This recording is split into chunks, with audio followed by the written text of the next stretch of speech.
Okay, Moses spoke of 3 prophets to follow. John the Baptist we have to count as 1.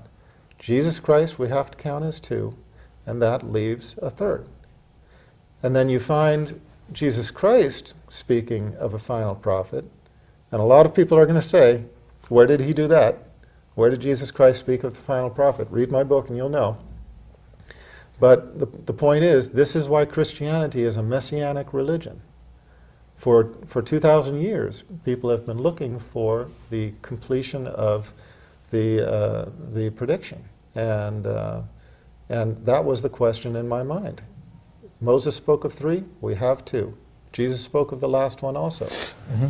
Who is that last one? When I studied the life of Muhammad, peace be upon him, and when I learned about Islam, that fit the niche for me. That made sense. And that, to me, explained the continuity of the chain of revelation up to its completion.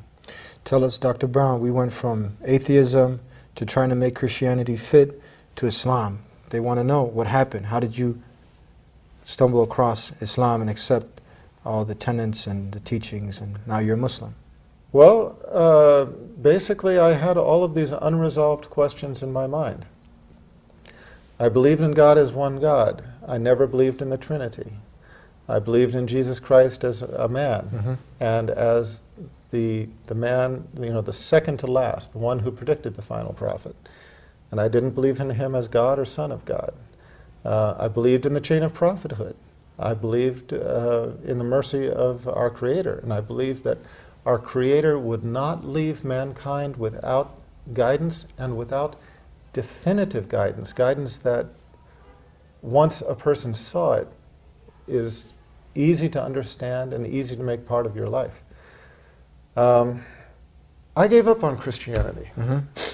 I studied and studied and studied until the point where I felt hopeless, basically. I felt like I could not find any Christian sect that represented my beliefs. And a lot of you out there know exactly what I'm talking about.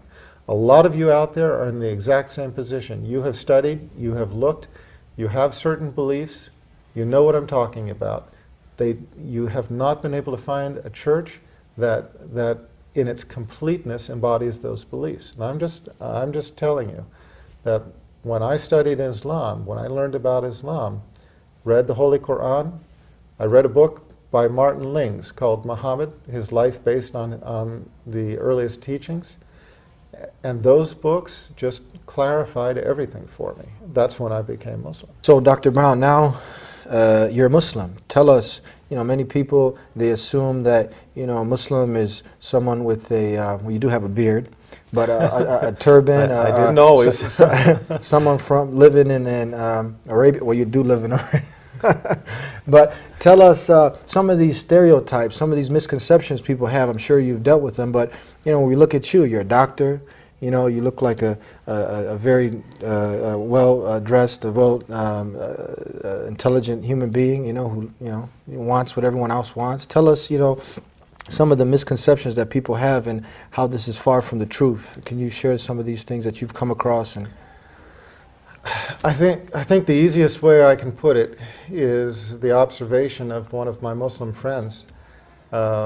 When they came to the West and saw how we were living in America and how we were living in England, they just said everything's upside down. And I can't put it better. Everything I feel is exactly upside down to my understanding. Mm-hmm. In the West, Islam is portrayed with a media bias that is no mystery to anybody who has studied it. I was raised to believe that Muslims were a bunch of towel-headed terrorists riding camels out in the desert, yeah, planning on how next they're going to destroy Western civilization. And it was only learning about Islam as its true teachings are, and coming to know Muslims and living amongst them, that I just found out, as I said, everything's just upside down. Look, you find good and bad people everywhere. You can't avoid that. You find good and bad people everywhere. And it's from the bad people, it's from picking up on the example of the bad people that the media can spin things any way it wants to.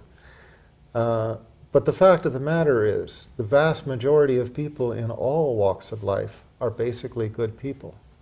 They basically want the same things. They want to go to bed at night knowing that they have a peaceful night ahead of them with, in the security of their homes, that they're not going to be attacked in any particular way. They want to wake up to a morning of hope and promise where they can go out and earn a decent livelihood for their family. They want to kiss their kids and send them off to school, knowing that they're not going to face any kind of persecution or problems, either going or coming. They want to have a normal life. That is the vast majority of all humanity. You get a few bad people, the media grabs a hold of that and spins it the way they want to. And what I found was just that. I just found that everything I had ever heard was media spin, just trying to make Islam look bad. And the real truth was that I just found that Muslims were my family. The vast majority of them, I felt, have softer hearts, better manners, just more kindness and more of that humanity that I was looking for. In the West, to me, things are getting harder. People's hearts are getting hardened. They're not as generous with one another. The kindness is disappearing. Materialism is taking over. The tensions of the rat's race of life in the West is controlling people. And I just found amongst Muslims it's the exact opposite.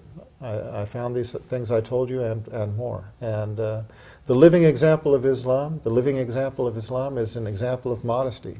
It's an example of kindness, generosity, truthfulness, and most of all, it's the example of submission to our Creator. And that, to me, is life the way it's supposed to be lived. It's very simple. I'd like to thank you, Dr. Brown, for being with us. My pleasure. You can visit Dr. Brown at leveltruth.com. Leveltruth.com or eighthscroll.com. Eighth Scroll is spelled exactly as the book, EIGHTHSCROLL.com. And I'd like to thank you for tuning in to another episode of The Dean Show. I hope you've enjoyed this week's show with Dr. Brown. You got to learn about Islam coming to the source. Islam simply means submission and surrender to one God alone, submitting to Him on His terms. And a Muslim is one who does the action of Islam. And now, from here, if you've enjoyed what we had to say, continue to come back every week here on The Dean Show. You can contact me if you have any questions. You can also contact Dr. Brown if you're interested in any of his books. And we hope to see you next time here on The Dean Show. Until then, Assalamu alaikum. Peace be unto you.